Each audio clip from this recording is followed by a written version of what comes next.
Hi hello welcome to my channel. అందరూ ఎలా ఉన్నారండి? నేనైతే చాలా బాగున్నాను. ఇది దొండకాయ పచ్చడి అండి. దొండకాయ రోటి పచ్చడి చేసుకుని అన్నంలో తింటే, దోశల్లో, అన్నంలో ఎట్టాగైనా మనం తినొచ్చండి. దొండకాయ వేపుకోవడానికి మనకి చాలా టైం పట్టుద్ది, కానీ ఇలా ప్రాసెస్లో చేయండి, చాలా ఈజీగా చేసేసుకోవచ్చు. ముందైతే స్టవ్ వెలిగించుకుని ప్యాన్ పెట్టుకుని ఆయిల్ వేసుకోండి. ఆయిల్ కొంచెం హీట్ అవ్విన వెంటనే ఒక 2 స్పూన్స్ వేరుశెనగ గుళ్ళు వేసుకోండి. ఎక్కువేం కాదు, ఒక 2 స్పూన్స్. మనం దొండకాయ ఎంత వేసుకుంటున్నామో టేస్ట్ బట్టి వేసుకోండి. చాలా కమ్మగా, చాలా టేస్టీగా ఉంటుందండి పచ్చడి. నేనైతే మా పిల్లలకి కారం తక్కువే వేసుకుంటానండి. మీకు మీ ఇంట్లో స్పైసెస్ బట్టి మీరు కారం అయితే వేసుకోండి. నేనైతే ఎక్కువ వేయలేదు. పచ్చిమిర్చి అయితే ఒక 2-3 వేసుకున్నాను అంతే, అంతకన్నా ఎక్కువ వేసుకోలేదండి. ఒక 4 అయితే వేసుకున్నానేమో అంతే. కొద్దిగా కొత్తిమీర అయితే వేసుకుంటున్నాను. కొత్తిమీర, వేరుశెనగుళ్ళు, పచ్చిమిర్చి అంతా బాగా కొంచెం రోస్ట్ అయ్యే వరకు పెట్టుకోండి, ఎర్రగా వచ్చే వరకు. చూసారా, వేరుశెనగుళ్ళు అనేవి మనకి బాగా కలర్ వచ్చేసినాయి కదా. ఇప్పుడైతే సపరేట్గా తీసేసుకోండి ఒక గిన్నెలోకి. మనకి ఏ కూర లేదు అని అన్నప్పుడు దొండకాయలు ఇంట్లో ఉంటే చాలండి. దొండకాయ పచ్చడి చేసేసుకుని వేడి వేడి అన్నంలో నెయ్యి వేసుకుని తినేవాళ్ళు కూడా నెయ్యి వేసుకుంటారండి. నేనైతే నెయ్యి వేసుకోనండి. అలా తిన్నా కూడా చాలా రుచిగా ఉంటుంది. వేడి వేడి అన్నంలో దొండకాయ పచ్చడి వేసుకుని తినండి, చాలా టేస్టీగా ఉంటుంది. ఏ కూరలు కూడా మన అవసరం లేకుండా తినేయచ్చు. ఇప్పుడైతే అదే ఆయిల్లో నేను కొంచెం జీలకర్ర అయితే వేసుకున్నానండి. జీలకర్ర కొంచెం చిటపటలాడేంత వరకు ఉంచుకొని ఇప్పుడు దొండకాయలు అయితే మనం వేసేసుకోవాలి. నేను దొండకాయలు అనేది రౌండ్గా కట్ చేసేసుకున్నాను. అలా మరీ లావుగా కాదు, మరీ సన్నంగా కాదు, మీడియం సైజులో కట్ చేసేసుకోవాలి.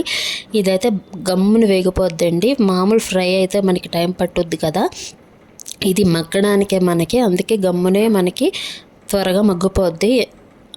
ఇప్పుడు ఇందులో టమాటా ముక్కలు అయితే వేసుకుంటున్నాను. నేనైతే పెద్ద సైజు 2 టమాటా ముక్కలు అయితే తీసుకున్నాను. పెద్ద సైజు అయితే 2 సరిపోతాయండి, చిన్నవి అయితే ఒక 3 వేసుకోండి పులుపుని బట్టి.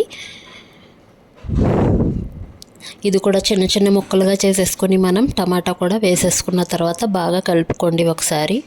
నేను కొద్దిగా చిన్న నిమ్మకాయ సైజు అంతా చింతపండు అయితే వేసుకుంటున్నానండి. సాల్ట్ వేసుకున్నాను, మగ్గడానికి కొద్దిగా సాల్ట్ అయితే వేసుకున్నాను. చిటికెడు పసుపు అయితే వేసుకుంటున్నాను. సాల్ట్, పసుపు వేసుకుంటున్నానండి. ఇందులో చింతపండు కూడా మనకి ఆల్రెడీ మనకి టమాటాలో పులుపు ఉంటుంది కాబట్టి చింతపండు మనం చూసుకుని వేసుకోండి. నేనైతే పులుపు బాగానే తింటాము, అందుకే నేనైతే కొద్దిగా చిన్న లెమన్ సైజ్ అంత చింతపండు అయితే తీసుకున్నానండి. ఇది కూడా వేసేసుకుని బాగా ఒకసారి కలిపేసుకోవాలి. ఈ పసుపు, ఉప్పు అంతా బాగా కలిపేసుకోవాలి. ఉప్పు వేయడం వల్ల ఏంటంటే త్వరగా మగ్గుతాయి మనకి, అందుకే ఉప్పు కూడా వేసేసుకున్న తర్వాత అంత బాగా ఒకసారి కలిపెట్టేసుకుని మూత పెట్టేయండి. మూత పెట్టేసుకుని సిమ్లో పెట్టేసుకోండి, త్వరగా మగ్గుతాయి దొండకాయ అనేది. కొంచెం మనకి నోటికి రుచి కూడా చాలా బాగుంటుందండి. మన నోరు చేదుగా ఉంది, ఏమీ తెలియకపోతున్నాం అన్న వాళ్ళకి కూడా దొండకాయ పచ్చడి అనేది నోటికి రుచిగా వేడివేడి అన్నంలో చాలా బాగుంటుంది. చూసారా, బాగా మగ్గిని అన్నీని, టమాటా, దొండకాయ అన్నీ బాగా మగ్గిపోయినాయండి. ఇలా మగ్గితే చాలు మనకి. ఇప్పుడైతే నేను ఒక గిన్నెలో తీసేసుకుంటున్నాను. ఇప్పుడు నేను ముందుగా వేయించుకున్నాను కదండి వేరుశెనగుళ్ళు, పచ్చిమిర్చి, కొత్తిమీర, ఇదైతే జార్లో వేసేసుకుని ఒక పల్స్ అయితే తిప్పుకోవాలి మనకి. ఎందుకంటే దొండకాయతో పాటు వేసుకుంటే వేరుశెనగుళ్ళు మనకి గ్రైండ్ అవ్వవు, అందుకే నేను ఇది సపరేట్గా వేసుకుంటున్నాను. ఒక 6-7 వెల్లుల్లి వేసుకోండి రెబ్బతో పాటు. ఇది ఒకసారి పల్స్ చేస్తే చాలు. కొంచెం తిప్పి మనకి వేరుశెనగుళ్ళు అనేవి కొంచెం ముక్కలుగా అవుతే చాలు అండి. చూసారు కదా, ఇలాగైతే చాలు. ఇప్పుడు నేను ఇందులోకి దొండకాయలు అనేవి మగ్గినాయి కదా, అదైతే వేసేసుకుంటున్నాను. దొండకాయ, టమాటా, చింతపండు ఆల్రెడీ వేడిగా మీకు పొగలు అనిపిస్తున్నాయి కదా.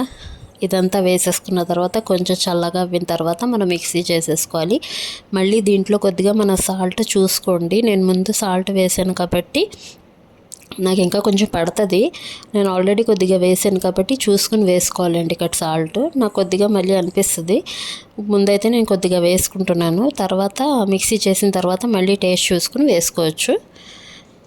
నేను మిక్సీ చేసేసి చూసారా, కలర్ఫుల్ దొండకాయ పచ్చడి అయితే రెడీ అయిపోయిందండి. ఇలాగే తినచ్చు, లేదు అన్న వాళ్ళు పోపు కూడా పెట్టుకోవచ్చండి. నేనైతే ఎటువంటి పోపు పెట్టట్లేదు.